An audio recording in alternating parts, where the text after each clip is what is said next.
Jumpa kembali di MTT Journey Inspiration of Life. Pagi ini saya mau coba sharingkan teman-teman dengan temanya perubahan hidup sesuai firman Tuhan adalah ketidakwajaran bagi kehidupan pribadi dan keluarga serta karir usaha atau kerja kita. Jadi dari dasar kitab Efesus pasal 4 ayat 1 sampai 16 teman-teman, kitab Efesus pasal 4 17 sampai 32. Karena ini ayatnya tidak banyak teman-teman, 1 sampai 32 gitu. Saya coba langsung bacakan di firman, nanti sembari saya jelaskan per draft aja teman-teman. Ini kitab Efesus pasal 4, coba teman-teman cari kitab Efesus pasal 4. Ayatnya terbagi teman-teman dengan dua perikop gitu. Ayat 1 sampai 16 itu perikop 1 dengan judul kesatuan jemaat dan karunia yang berbeda-beda. Nah, di perikop keduanya pasal 17 sampai dengan 32 teman-teman. Jadi cuma 1 sampai 32. Ini saya coba langsung bacakan teman-teman di perikop satunya gitu. Kesatuan jemaat dan karunia yang berbeda-beda. Sebab itu aku menasihatkan kamu, aku orang yang dipenjarakan karena Tuhan, supaya hidupmu sebagai orang yang telah dipanggil berpadanan dengan panggilan itu. Hendaklah kamu selalu rendah hati, lemah lembut, dan sabar. Tunjukkanlah kasihmu dalam hal saling membantu. Dan berusahalah memelihara kesatuan roh oleh ikatan damai sejahtera, di mana kamu telah dipanggil kepada satu pengharapan yang terkandung dalam panggilanmu. Satu Tuhan, satu iman, satu baptisan, satu Allah dan satu Tuhan Allah yang di sorga dari semua Allah yang di atas semua dan oleh semua dan di dalam semua. Tetapi kepada kita masing-masing telah dianugerahkan kasih karunia menurut ukuran pemberian daripada si firman Tuhan itu, dari Tuhan Allah itu teman-teman. Itulah sebabnya kata Nas, tak kala ia naik ke tempat tinggi, ini cerita Nabi Isa teman. Ketika ia naik ke tempat tinggi, Nabi Isa di tempat tinggi, ia membawa tawanan-tawanan. Ia memberikan pemberian kepada manusia. Bukankah ia telah naik berarti bahwa ia juga telah turun ke bagian bumi yang paling bawah, maksudnya surga teman.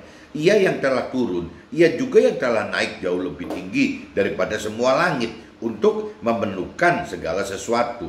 Dan ialah yang memberikan baik rasul-rasul maupun nabi-nabi, baik pemberita-pemberita Injil maupun gembala-gembala dan pengajar-pengajar. Ini teman-teman khususnya untuk ayat 11 teman-teman. Kalau kita mau membaca, kalau cerita rasul-rasul atau nabi-nabi, mungkin kita mesti jelaskan bahwa rasul-rasul itu banyaknya, kalau menurut versi rohani, itu banyaknya untuk memberitakan kebenaran firman Tuhan kepada umat teman-teman. Tapi kalau nabi itu biasanya difungsikan oleh Tuhan lebih untuk menegur gitu, menegur si hamba-hamba Tuhan itu. Nah ya imam-imamnya itu gitu. Nah apa nabi itu fungsinya di situ teman. Jadi agak beda. Kalau rasul itu rasanya jarang sekali kontak dengan imam-imam gitu. Jadi banyaknya langsung ke umat jemaat. Tapi kalau nabi-nabi katanya lebih banyak ke urusan negor, ke bisa ke rasul-rasulnya, bisa ke imam, bisa ke pengajar, ke gembala, ke segala macam gitu. Jadi fungsinya beda di situ teman-teman. Tapi kalau di sini pemberita firman Tuhan ya jelaskan, berarti memberitakan kebenaran firman Tuhan, baik gembala-gembala dan pengajar-pengajar. Nah, kalau cerita gembala-gembala ya berarti rohaniawan teman-teman. Kalau pengajar-pengajar bisa juga cuma mentor rohani gitu. Untuk memperlengkapi orang-orang kudus bagi pekerjaan pelayanan, bagi pembangunan tubuh ya firman Tuhan tadi, ya bagaimana untuk melakukan firman Tuhan tadi itu. Sampai kita semua telah mencapai kesatuan iman dan pengetahuan yang benar tentang Allah, kedewasaan penuh dan tingkat pertumbuhan yang sesuai dengan kepenuhan dari firman Tuhan itu. Nah teman-teman, ini coba simak di ayatnya 13 teman-teman. Jadi kita ini sampai kita semua telah mencapai kesatuan iman dan pengetahuan yang benar tentang Allah. Berarti kalau cerita bisa saja kita mengartikannya firman Tuhan itu salah teman-teman, bisa salah gitu. Nah ini mesti hati-hati ke teman-teman. Jadi mestinya kedewasaannya harus penuh untuk mengenal mengerti akan firman Tuhan itu, dan tingkat pertumbuhan yang sesuai dengan ya kemunduran ya dalam hal pengenalan pengertian akan firman Tuhan tadi teman. Nggak jauh-jauh harus hidupkan roh Tuhan teman. Kalau enggak nanti beda gitu, pengenalan pengertian akan firman Tuhan itu diambil cuma dari pikiran perasaan kehendaknya si manusia sendiri, bukan dari Tuhan gitu. Nah ini yang teman-teman coba harus hati-hati gitu. Sehingga kita bukan lagi anak-anak yang diombang-ambingkan oleh rupa-rupa angin pengajaran, oleh permainan palsu manusia dalam kelicikan mereka yang menyesatkan. Tetapi dengan teguh berpegang kepada kebenaran di dalam kasih kita, bertumbuh di dalam segala hal ke arah Tuhan Allahnya yang adalah kepalanya kita gitu. Daripada nyala seluruh tubuh yang rapi, tersusun dan diikat menjadi satu oleh pelayanan semua bagiannya sesuai dengan kadar pekerjaan tiap-tiap anggota, menerima pertumbuhannya dan membangun dirinya dalam kasih.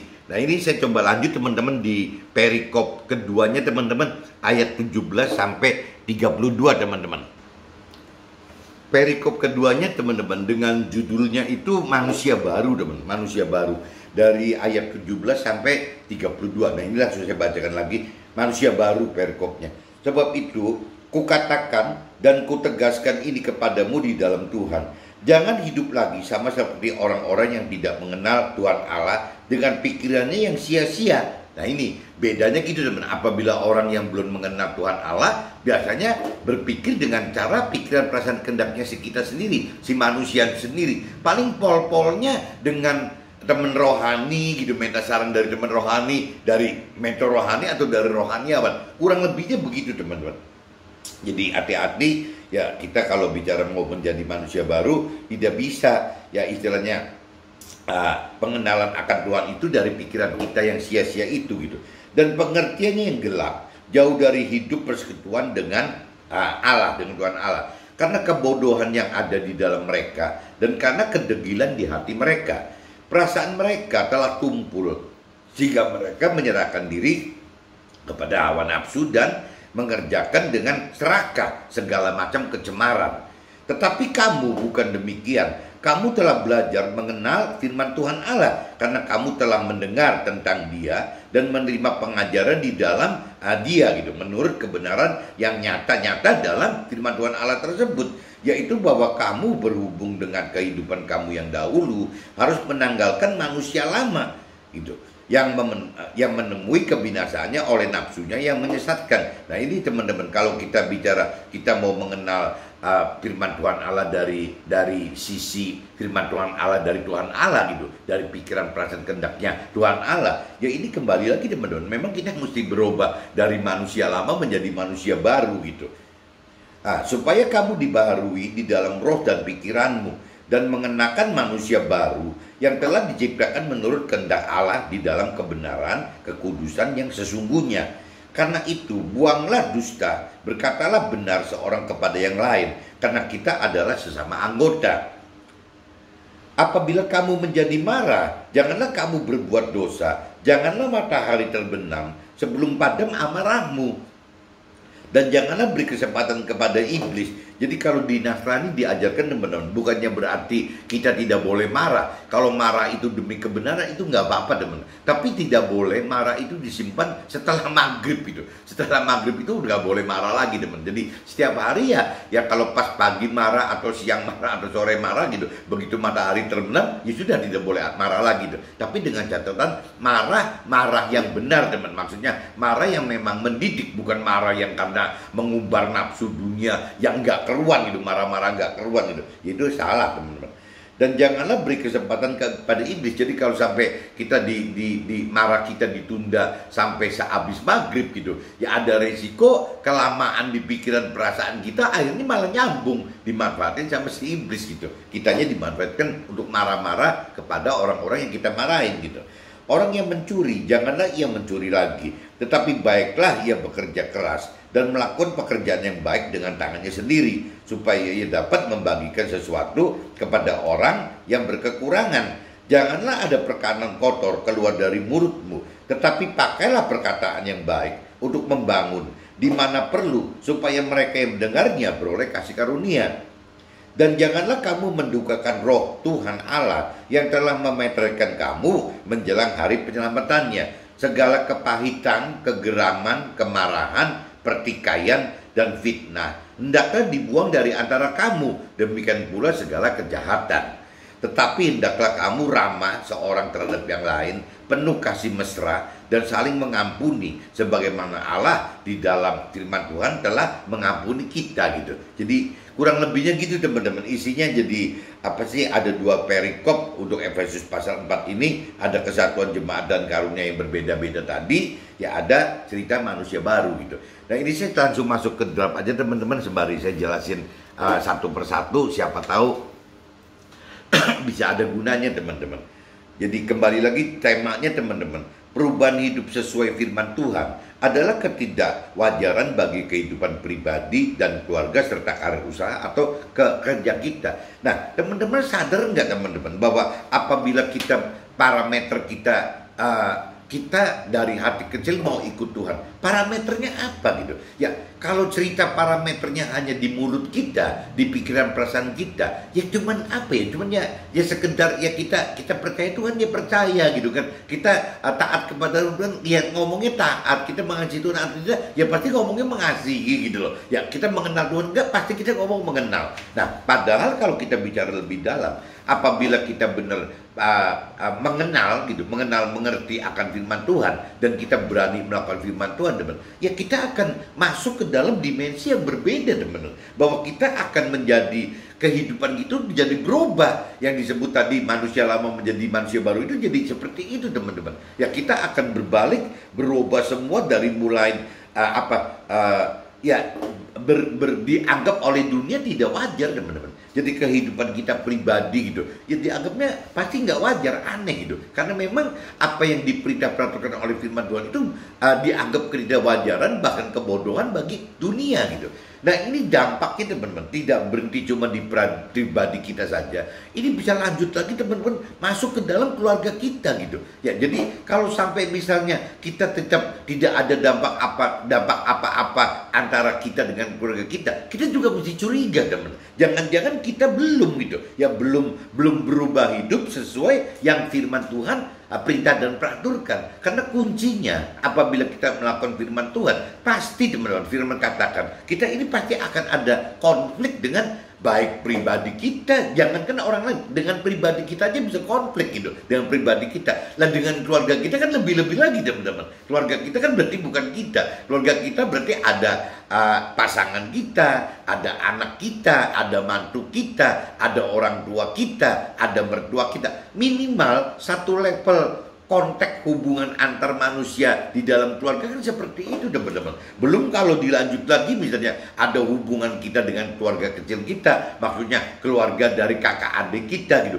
Lebih gede lagi mungkin masuk ke dalam keluarga paman dan bibi kita, masuk ke dalam komunitas, masuk dalam ke masyarakat. Jadi banyak sekali teman-teman. Yang jelas setiap kita ingin mengadakan perubahan hidup sesuai dengan firman Tuhan cuma kasih tanda, kasih alarm bahwa kita ini akan berubah teman-teman. Berubah dianggap tidak wajar gitu ya. Jadi kalau kita ingin melakukan firman Tuhan dengan cara bagaimana wajar bisa diterima oleh masyarakat, oleh komunitas, oleh keluarga besar, keluarga kecil, keluarga kita, ya atau bahkan pribadi kita sendiri, itu berarti ada kesangsian kita tidak hidup berubah sesuai dengan apa yang firman Tuhan perintah dan peraturan teman.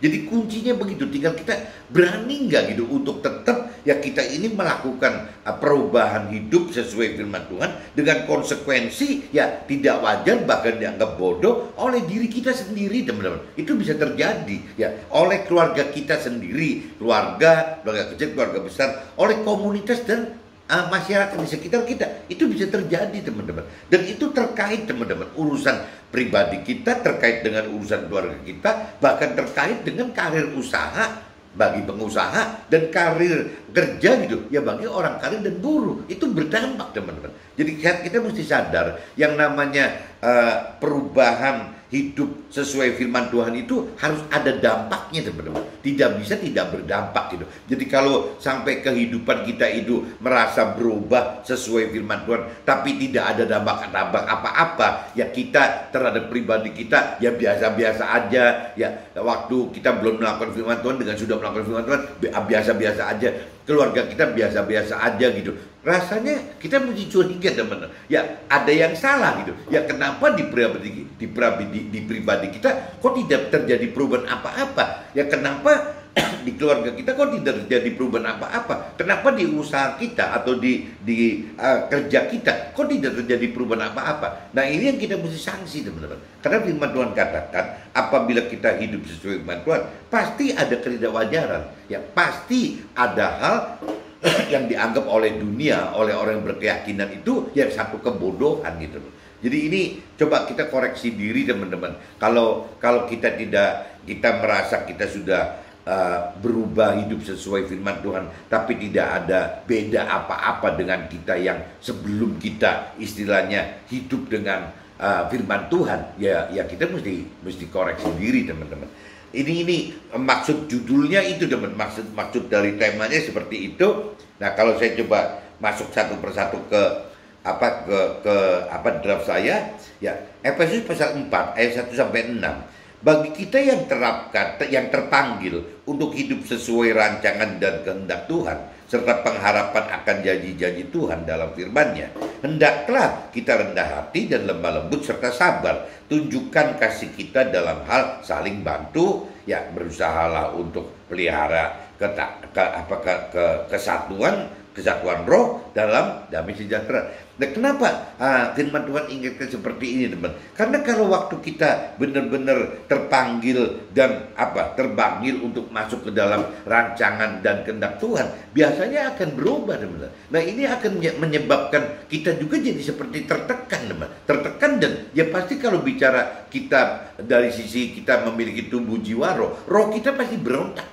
Roh kita pasti memberontak, ya, karena tidak sesuai dengan ya yang di luar kita gitu. Nah, ini yang dimaksudkan, kita mesti belajar. Kalaupun kita diundang dan dipanggil oleh Tuhan, kita mau merespon, ya kita, firman Tuhan katakan, kita tetap mesti rendah hati gitu. Meskipun dalam kondisi kita dicemooh kali, ditindas, dikucilkan, segala macam, ya tapi kita tetap, teman-teman, harus yang namanya harus ada rendah hati, harus ada lemah lembut, harus bersabar gitu. Tunjukkan kasih kita dalam hal saling membantu, ya berusahalah untuk pelihara kesatuan roh Tuhan dalam damai sejahtera. Ini. Tapi yang saya rasakan, teman-teman, nggak mudah, teman. Waktu kita melewati hal-hal semacam ini, ya dalam realitanya nggak mudah gitu. Ya kita benar-benar hidup nggak enak sekali. Dan yang saya rasakan itu, kalau cerita di masyarakat, teman, masih bisa menghindar, teman. Jadi akhirnya kita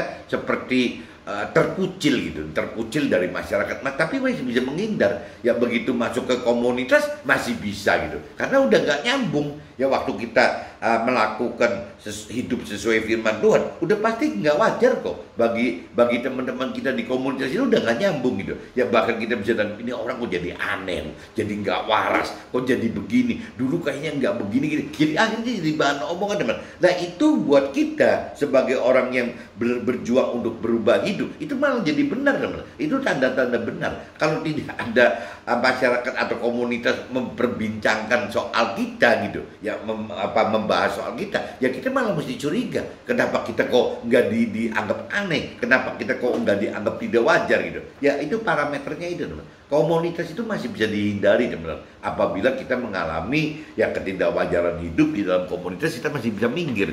Nah, tapi kalau udah lebih dalam lagi kan biasanya di unsur keluarga besar, teman. Ya kita biasanya tahu sekali ketemu atau dalam event-event ada acara keluarga ketemu gitu. Nah, itu juga sama, teman. Jadi risih banget itu, nggak enak banget gitu. Ya kayak kita dianggap disorot yang kayak aneh, yang nggak bener gitu. Ya seperti itu, teman. Makanya firman Tuhan katakan tadi, ya kita mesti tetap rendah hati, lemah lembut, sabar. Ya ada kasih, tetap mengasihi, ya saling bantu, ya untuk pelihara kesatuan gitu. Ya tetap begitu, teman-teman. Nah, yang lebih berat lagi kalau sudah masuk ke dalam kelompok keluarga kecil, teman-teman. Ya kakak adik kita, keluarga kakak adik kita, sama, teman-teman. Kita akan bisa, tapi tetap masih bisa menghindar, teman. Nah, yang paling repot itu kalau sudah masuk ke dalam keluarga kita sendiri. Ya terhadap orang tua mertua kita masih bisa menghindar gitu. Terhadap anak dan mantu kita masih bisa menghindar. Tapi bagaimana gitu dengan pasangan kita? Nah, ini jadi proses proses yang tertinggi dalam belajar berubah hidup sesuai firman Tuhan itu, kuncinya itu ada di pasangan kita, teman. Dan nggak aneh, teman-teman, apabila kita sudah mengerti akan firman Tuhan, yang namanya pasangan kita itu berantem sampai ribut, itu nggak aneh gitu. Ya wajar saja gitu. Tapi bagi orang-orang dunia, orang berkeyakinan, saya contohnya sharing seperti ini, dia anggapnya gila gitu. Kok ada suami kok bisa ceritakan soal istrinya? Loh, memang semua juga akan alami seperti itu kok gitu. Ya, yang tadi di Biro katakan bahwa apabila kita hidup sesuai dengan firman Tuhan, pasti kita dianggap tidak wajar gitu. Ya kita nggak bisa, yang namanya, kalau dari pengertian saya, hubungan antara suami dan istri itu tinggal tergantung kitanya gitu. Ya kalau kita contoh, beberapa kali saya sharing memberikan contoh, misalnya apa sih ujungnya suami istri kalau memang ya belum berimbang loh. Jadi si suami ingin terdorong lebih dulu mengadakan perubahan hidup sesuai firman Tuhan, istrinya belum. Tapi juga ada kan yang istrinya terdorong duluan gitu, terundang, terpanggil, terdorong gitu untuk melakukan perubahan hidup sesuai firman Tuhan. Jadi ini relatif, teman-teman. Bisa suaminya dulu, bisa juga istrinya dulu. Nah kalau cerita yang namanya suami, saya kan katakan gitu, kalau suaminya itu, kalau suaminya yang terdorong lebih dulu gitu, ya untuk melakukan perubahan hidup sesuai dengan firman Tuhan, ya ini pasti kan dia lebih mengerti akan firman Tuhan, teman-teman. Nah konsekuensinya kalau istrinya belum mengerti, berarti kan konsekuensinya saya akan cerita, bisa ngalamin seperti Sarah gitu, istrinya Nabi Abraham, atau bisa ngalamin seperti istrinya Ayub. Itu nggak ada jalan lain, teman-teman. Ya kita akan kesudut di situ gitu.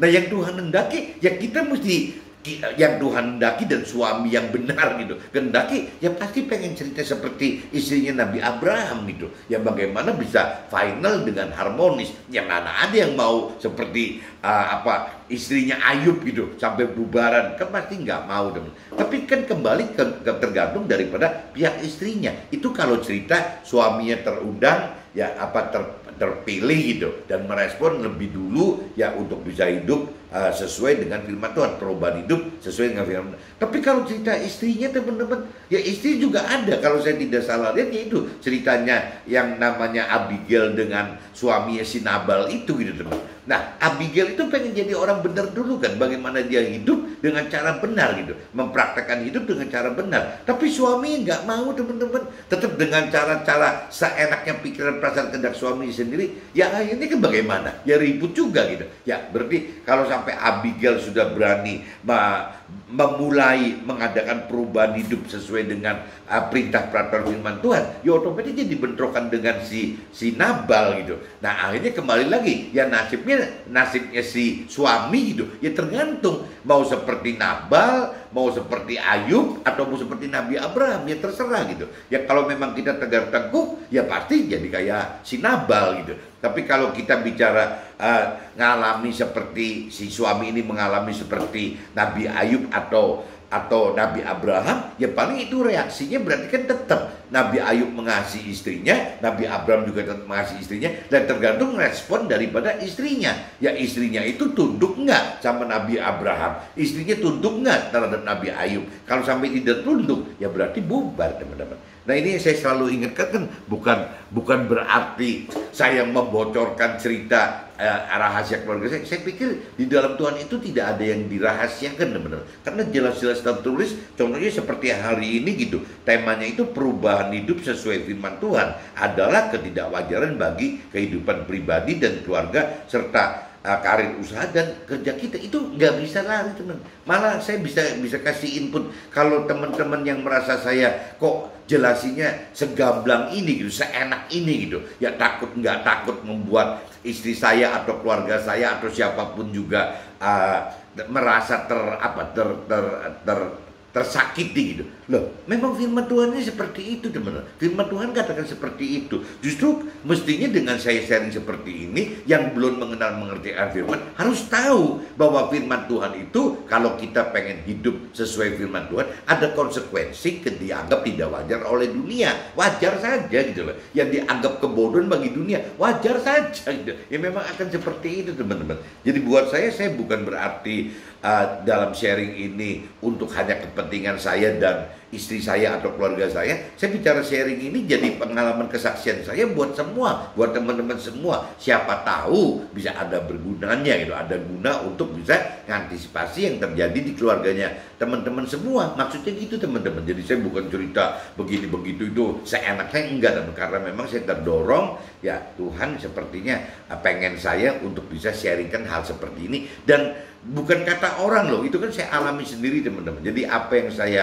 sharingkan dalam vlog ini bukan kata orang, tapi memang saya alami. Atau kalaupun misalnya terjadi di orang lain gitu, ya saya tahu gitu, orangnya jelas tahu ya bahwa itu teman rohani keluarga saya, atau teman rohani saya, atau mentor rohani saya, atau rohaniawan saya gitu. Saya tuh tahu gitu. Jadi semua yang saya ucapin ini dasarnya adalah firman Tuhan, ya saya kaitkan coba dengan roh Tuhan, dan memang real gitu. Ada cerita yang terjadi yang sebenarnya. Itu yang saya harapkan bisa menjadi kesaksian hidup teman-teman. Makanya saya sarankan teman-teman yang memang tergerak, terundang, terpanggil oleh Tuhan itu untuk memberitakan kebenaran firman Tuhan, karena kita ada di marketplace, ada di sekuler, ya jangan takut untuk melakukan firman Tuhan teman-teman. Jadi apa sih yang ada di perintah peraturan firman Tuhan, ya kita coba renungi dan kita lakukan teman-teman. Jangan sampai istilahnya saya kok nggak ngalamin seperti Nabi Abraham ya. Nah berarti kita mesti koreksi diri. Ya kapan kita mesti bisa ngalamin seperti Nabi Abraham gitu. Ya begitupun juga kenapa ya kita nggak ngalamin seperti Nabi Ayub. Ya kita mesti lakukan seperti Nabi Ayub gitu. Nah kalau seperti, kenapa kita nggak seperti Raja Daud, kenapa kita nggak seperti Salomo gitu. Ya lakukan gitu. Nah cuman kalau memang yang negatif ya jangan dilanjutkan teman-teman. Kalau ceritanya itu nggak benar ya jangan di follow up gitu. Tapi kalau benar ya kita lakukan. Tapi kalaupun menurut saya, kalaupun kita berani gitu, ya ngawur gitu, maksud arti kata melakukan hal yang ngawur juga, tokoh-tokoh di kitab suci ini yang ngawur-ngawur itu kita berani lakukan, rasanya tetap ada kebaikannya teman, bukan gak ada kebaikannya gitu ya, tapi dengan konsekuensinya kita kuat enggak gitu menghadapi resiko penghakiman dan penghukumannya, kan seperti itu ya. Betapa sedihnya yang namanya Raja Daud kalau menurut saya gitu ya, dengan mengalami beberapa generasi anak-anaknya itu seperti itu, sampai ke anak yang terakhir, ke istri yang mudanya si Batseba itu, si Salomo itu, ya tetap mengalami begitu teman-teman. Belum cerita dari istri-istri yang lebih seniornya gitu, ya ada Adonai, ada Absalom, yang ngalamin begitu. Apa Nabi Daud enggak sedih gitu dalam hatinya? Pasti sedih gitu ya. Beda mungkin dengan yang mulus-mulus aja, misalnya seperti Yusuf gitu kan, itu kan mulus-mulus aja gitu. Yang namanya Abraham mulus-mulus aja. Tapi maksud saya bukan satu hal yang mustahil dan ditolak Tuhan apabila kita pengen ikutan seperti Raja Daud gitu, boleh-boleh aja gitu. Cuman konsekuensi yang tadi saya bilang, apa kita kuat tidak gitu. Kalau Raja Daud sih kuat kok teman-teman, kuat ngadepin konsekuensi itu gitu. Dan cuman saya pikir ya harusnya di dalam Raja Daud juga ada rasa nyesel kali teman, kenapa begini, kenapa begitu. Tapi kan sudah kebacut. Nah waktu itu kan belum ada kitab suci, jadi Raja Daud nggak bisa baca seperti kita. Kalau kita sekarang kita bisa baca, kita pengen nggak ngalamin seperti Raja Daud, kita pengen nggak ngalamin seperti Raja Salomo, kita pengen nggak ngalamin seperti Nabi Abraham, Nabi Musa, ya yang lain-lain. Karena kita sudah sangat diuntungkan dengan adanya firman Tuhan di kitab suci itu teman-teman. Kita di Nasrani punya Alkitab, teman-teman yang dan keluarga saya yang di Muslim juga punya Al-Quran gitu tuh. Yang di agama-agama lain juga punya masing-masing kitab suci. Ya rasanya kita jauh lebih diuntungkan dibanding tokoh-tokoh kitab suci zaman dulu teman-teman, nggak punya pegangan apa-apa, hanya menghidupkan roh Tuhan saja. Kalau kita sekarang kan tidak, kita bisa menghidupkan roh Tuhan dan juga hidupkan firman Tuhan. Udah jauh lebih aman teman-teman. Kalau zaman dulu itu petanya nggak ada gitu loh. Yang namanya firman Tuhan sebagai peta kebenaran hidup itu nggak ada, adanya cuma kompas gitu. Jadi akhirnya kita cuma pegang kompas dengan nanya-nanya ke Tuhan aja tanpa ada peta, tanpa bisa melihat peta. Tapi kalau zaman sekarang teman-teman kan petanya ada, sudah nyanding gitu. Ya tinggal menghidupkan kompasnya, roh Tuhannya jadi firman dan roh Tuhan, peta dan kompas jadi, ya rasanya kemungkinan untuk tersesatnya kecil teman-teman. Nah ini yang teman-teman mesti sadar gitu, apabila kita pengen adakan perubahan hidup sesuai firman Tuhan, ya tetap nggak bisa lari, kita harus bisa menguasain firman Tuhan, menghidupkan firman Tuhan, dan juga menghidupkan roh Tuhan. Tanpa bisa menghidupkan firman Tuhan dan roh Tuhan, rasanya nggak mungkin mampu.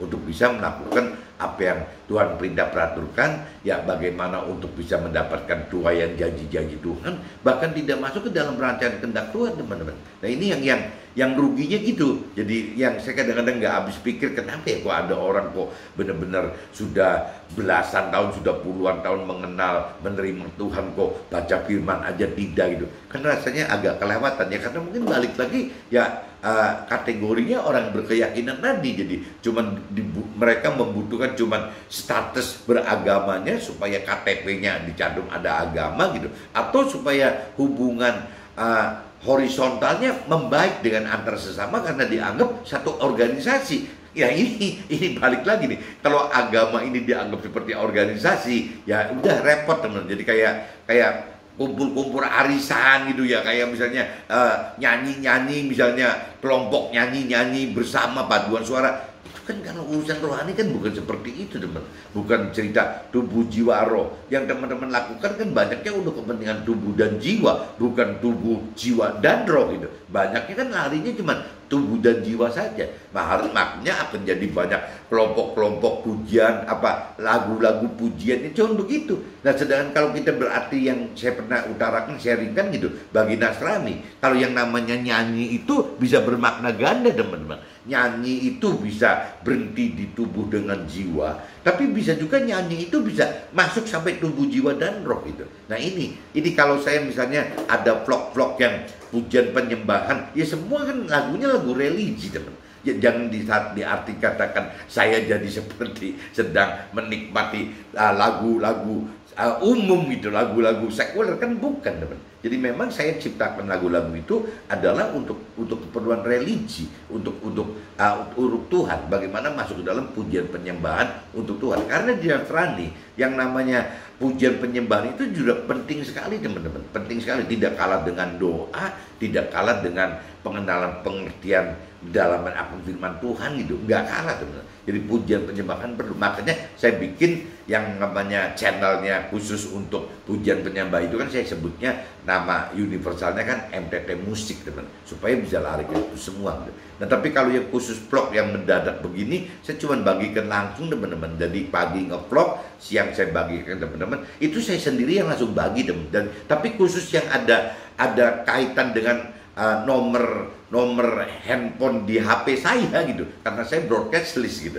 Tapi kalau bicara itu kan saya pakai nama MTT Inspiration gitu. Tapi kalau cerita untuk yang coba masuk ke target YouTube yang umum gitu, yaitu saya gabungkan, teman-teman, dari mulai ada 1 Minute to Better Life gitu, itu materinya MTT Journey. Jadi adanya di MTT Journey channel gitu. Ada 1 Minute to Better Life, isinya tuh ada MTT and Friends Inspiration gitu. Itu jadi teman-teman semua ikut di situ pakai running tag gitu. Nah ada yang ini, salah satunya MTT Inspiration of Life ini saya masukin dalam nama itu. Jadi kalau di MTT Journey mungkin agak membosankan kali, lama, banyak banget gitu, mesti melewatinya banyak banget. Ada tahapan 1 Minute to Better Life, ada tahapan berikutnya MTT and Friend Inspiration, baru masuk ke ya ini Inspiration of Life. Nah, Inspiration of Life ya MTT Inspiration yang saya potong langsung dengan channel saya pribadi MTT Inspiration.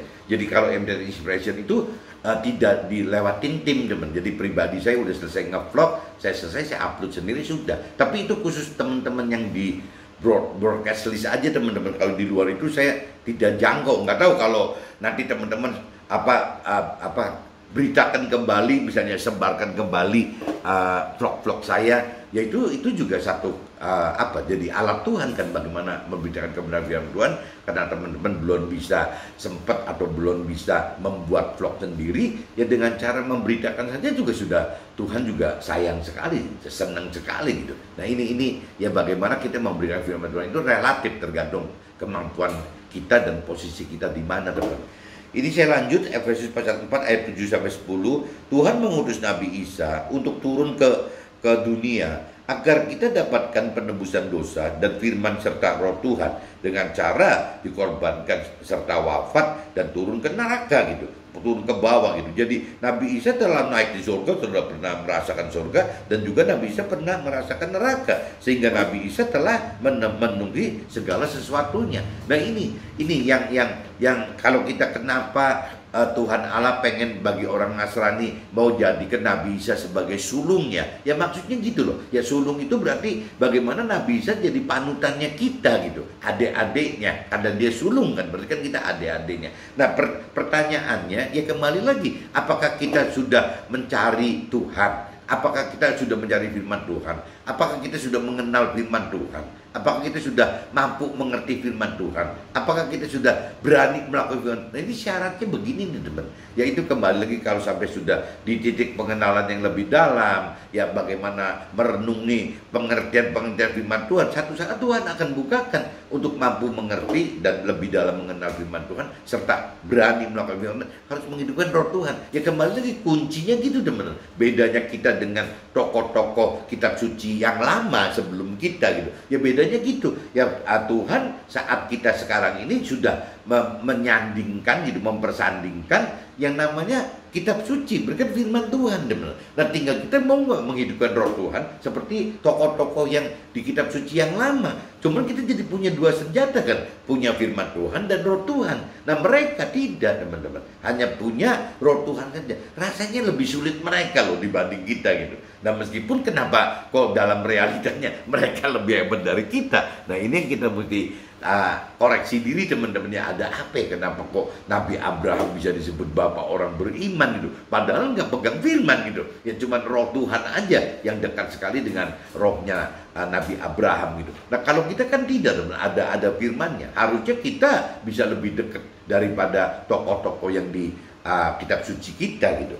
Itu realitanya harusnya seperti itu gitu teman. Jadi kembali lagi kalau kita bicara Nabi Isa itu adalah panutannya dari kaum orang-orang Nasrani, ya karena itu teman-teman. Jadi Nabi Isa itu diutus oleh Tuhan Allah turun ke dunia, berarti kan pernah di surga gitu. Ya pernah di akhirat dalam surga, diutus turun ke dunia, sehingga waktu turun ke dunia si Nabi Isa itu kalau versi Nasrani itu menjadi firman Tuhan teman-teman. Kenapa menjadi firman Tuhan?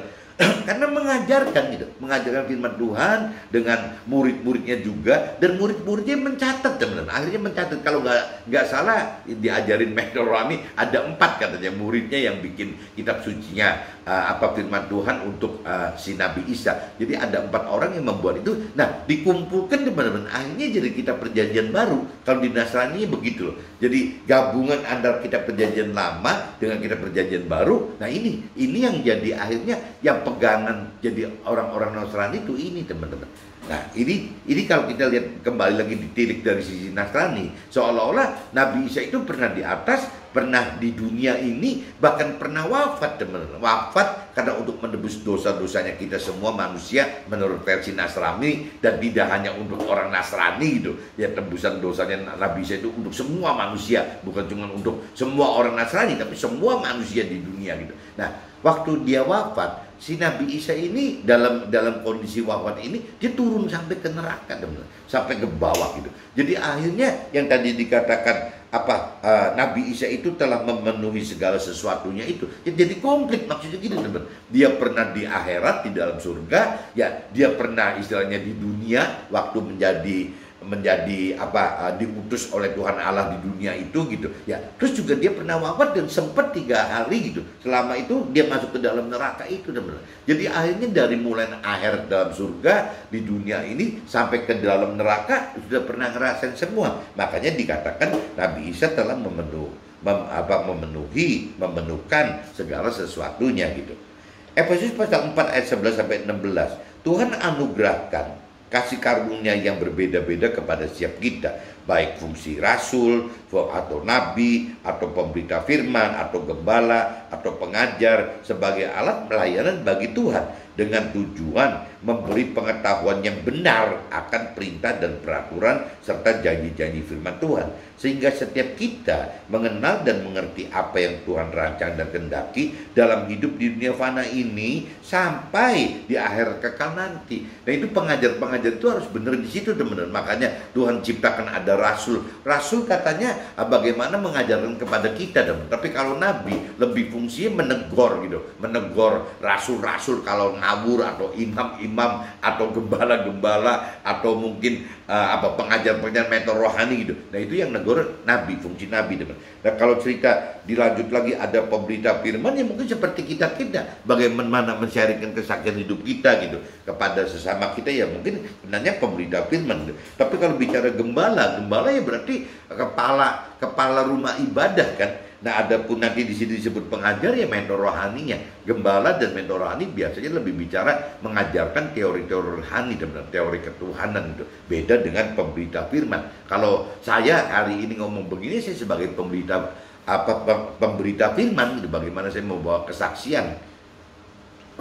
Nah, ini kita jadi semua ini pengen rasul, pengen nabi, pengen pemberita firman, pengen gembala, pengen mengajar. Ya maksudnya firman ya ngajarnya mesti yang benar gitu, supaya jangan sampai orang-orang yang diajar, yang diberitakan itu malah sesat gitu, jadi tersesat. Efesus pasal 4 ayat 17 sampai 19. Tuhan menghendaki agar kita tidak hidup lagi sama seperti orang yang tidak kenal Tuhan, oleh karena hikmat manusia yang bodoh dan degil serta perasaannya yang tumpul, sehingga serahkan diri kepada hawa nafsu dan keserakahan segala macam-macam pencemaran. Nah, ini juga teman-teman mesti firman Tuhan ingatnya seperti itu, teman-teman. Tuhan yang menghendaki, firman Tuhan menghendaki agar kita tidak hidup lagi sama seperti orang yang tidak kenal Tuhan. Ya kembali lagi, kita kalau kita tidak mengenal firman Tuhan, mengerti firman Tuhan dan tidak melakukan firman Tuhan, ya kita seperti orang-orang dunia pada umumnya saja, bahkan seperti orang yang berkeyakinan gitu. Ya kalau orang dunia tidak mengenal Tuhan deh. Tapi kalau orang berkeyakinan yang mengaku mengenal Tuhan, tapi dalam realitanya nggak benar gitu hidupnya, tidak sesuai dengan perintah peraturan firman Tuhan dan tidak melakukan firman Tuhan, itu namanya orang berkeyakinan, teman. Cuman KTP doang gitu, kata orang-orang dunia katakan deh.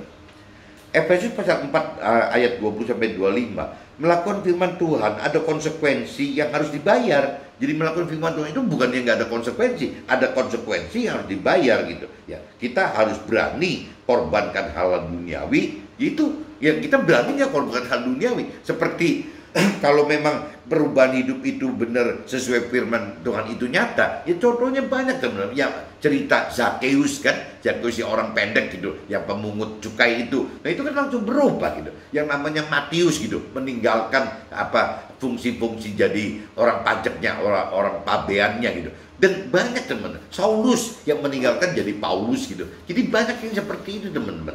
Jadi memang konsekuensinya itu harus meninggalkan hal-hal seperti melakukan firman Tuhan itu ada konsekuensi yang harus dibayar. Kita harus berani korbankan hal duniawi dan tinggalkan yang sedang kita kerjakan sekarang. Nah, ini kalau kita tinggalkan itu, yaitu banyak yang namanya murid-muridnya Nabi Isa yang lagi cari ikan, tahu ditinggal gitu. Ya kapalnya ditinggal, lagi ngebajak sawah, malah sapinya malah dikorbankan untuk jadi persembahan gitu. Nih, ya seperti itu. Nah, nggak gampang, teman-teman. Jadi bagaimana kita harus korbankan hal duniawi, tinggalkan yang sedang kita kerjakan sekarang, serta berani untuk rencanakan target sukses dunia yang akan datang. Ya kalau kita pun masih tetap sebagai pengusaha, harus berani, teman-teman, mentargetkan bahwa apa yang nanti saya dapatkan dari usaha saya udah bukan untuk saya, bukan untuk keluarga saya, tapi untuk Tuhan gitu. Nah, untuk Tuhan, untuk apa? Ya untuk Tuhan, ya untuk memberitakan kebenaran firman Tuhan, ya untuk mensupport pelayanan tersebut pada sesama sampai ke ujung bumi. Ya tergantung kitanya, tergantung berapa gede gitu. Tuhan pakai kita seberapa gede. Kalau gede ya pasti mungkin materinya harus lebih gede, karena nggak mungkin bisa melakukan pelayanan yang besar kalau kita nggak dapat dukungan yang besar. Nah, kita ya itu di situ fungsi harta, fungsi tahta itu jadi berubah, teman. Yang fungsi harta, tahta dan pemenuhan hal-hal duniawi yang tadinya hanya di kisaran untuk nafsu-nafsu duniawi, sekarang sudah tidak. Hal harta, hal tahta, dan hal pemenuhan hal-hal duniawi itu dipakai menjadi alat Tuhan untuk bisa memberitakan kebenaran firman Tuhan sampai ke ujung bumi, teman-teman.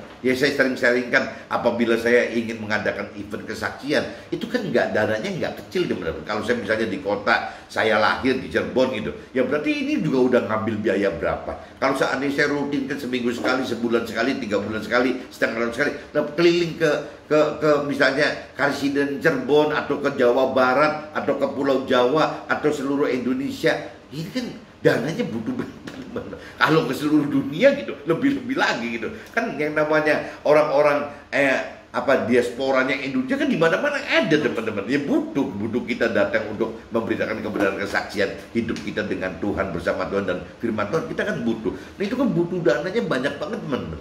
Begitupun soal, jadi harta itu butuh sekali gitu. Begitupun soal tahta. Apabila kita tahtanya tinggi, semua orang lebih gampang menerima kita, teman-teman. Ya waduh, ini karyawannya udah sampai puluhan ribu atau ribuan, puluhan ribu, ratusan ribu atau juta, pasti lebih gampang, teman. Waduh, ini perusahaannya gede banget loh, omsetnya bisa gini-gini. Itu. Nah, kita datang pakai jet pribadi. Nah, itu kan kembali lagi. Jadi harta tahta itu sangat diperlukan, tapi bukan untuk kepentingan kita. Harta tahta dan pemenuhan hal duniawi itu ya dipakai untuk keperluan menjadi alat Tuhan, gitu, teman. Intinya memberitakan kebenaran firman Tuhan, ya. Karena kalau mentor rohani kan tidak bisa lakukan ini, teman-teman. Kasihan, mereka kan standby gitu. Bagaimana mengajarkan dasar-dasar dari teori rohani dan teologi atau dasar-dasar ketuhanan gitu. Ya itu aja gitu. Jadi harusnya kita, teman-teman, kita yang di marketplace di dunia sekuler ini sebagai pengusaha atau orang karir yang harusnya berani loh menjadi alat Tuhan untuk memberitakan kebenaran Tuhan ke tempat yang lebih luas lagi. Harusnya seperti itu menurut saya gitu. Ketika problem yang tadi untuk awal-awal seperti itu, kita berani nggak meninggalkan hal-hal duniawi yang kita istilahnya meninggalkan apa yang sekarang kita kerjakan, berubah gitu. Kadang-kadang orang kan nggak berani, teman-teman. Bahkan merencanakan bukannya ikut Tuhan jadi miskin atau tidak punya image yang positif ke dalam masyarakat, balik, teman-teman. Kita harus bisa menjadi pengumpul harta yang terbesar gitu kalau bisa. Bagaimana tahta kita, nama kita itu termegah gitu kalau gitu loh. Nah, ya bagaimana kita bisa memenuhi segala kepentingan. Ya apakah kita sumbang sembako kayak apa gitu. Tuhan sangat senang gitu apabila kita sebagai alat Tuhan bisa difungsi itu, teman. Jadi jangan disalahartikan kalau ikut Tuhan itu ya cukup targetnya ya hidup berkecukupan. Ya itu kan buat pribadi kita. Tapi kalau bicara kita untuk fungsi di Tuhan ya harus bisa berkelimpahan demi kepentingan menjadi alat Tuhan. Maksudnya gitu, teman-teman. Jadi beda, kalau orang dunia kan beda, pengen berkelimpahan untuk pribadi sendiri. Tapi kalau sekarang kita mesti belajar berkelimpahan untuk menjadi alat Tuhan. Beda sekali, teman-teman. Efesus pasal 4, 26-32. Menjadi manusia baru adalah meninggalkan tubuh dan jiwa serta roh dari manusia lama kita dengan melakukan firman Tuhan dan perjumpaan dengan Tuhan pribadi melalui hidup bersama roh Tuhan, di mana kita akan menjadi manusia yang makin berbeda dengan manusia duniawi karena semakin tidak serupa dengan dunia, dan kita lakukan dengan sadar. Jadi sadar dan bukan yang dari anugerah kasih karunia Tuhan saja. Banyak sekali orang, teman-teman, yang menunggu bahwa untuk menjadi terjadi perubahan hidup sesuai firman Tuhan itu seolah-olah dianggap bahwa tidak perlu proses apa-apa, teman. Jadi kayak ya pengennya jatuh dari langit, Tuhan kirim gitu. Tahu-tahu orangnya berubah, ya hidup sesuai firman Tuhan. Nggak bisa, teman-teman. Kita akan melakukan perubahan hidup sesuai firman Tuhan itu harus dengan benar-benar sadar, teman. Memang kita tahu. Dan kenapa kita sadar kok berani gitu melakukan perubahan hidup sesuai firman Tuhan dengan konsekuensi dianggap tidak wajar, dianggap bodoh. Ya karena balik lagi kedalaman pengenalan firman kita yang sudah lebih dalam sehingga membuat kita berani gitu. Ya, bagaimana kita mengerti, lebih mampu mengerti gitu firman Tuhan, sudah benar-benar mampu mengerti firman Tuhan sehingga kita berani, teman-teman. Kita jadi berani melakukan firman Tuhan. Kenapa? Karena kita benar-benar sudah lebih dalam mengenal firman Tuhan, sudah mampu mengerti firman Tuhan, kita sudah benar-benar menghidupkan roh Tuhan. Kita percaya bahwa yang namanya roh Tuhan itu adalah kuasa yang supranatural, kuasa yang terbesar di jagat raya ini gitu. Ya akhirnya kita jadi berani melakukan firman Tuhan gitu. Nah ini yang maksudnya dengan sadar dan memang ya kita alami gitu, alami proses itu bahwa untuk perubahan hidup sesuai firman Tuhan itu bukan ujuk-ujuk mendapatkan anugerah dari kasih karunia Tuhan,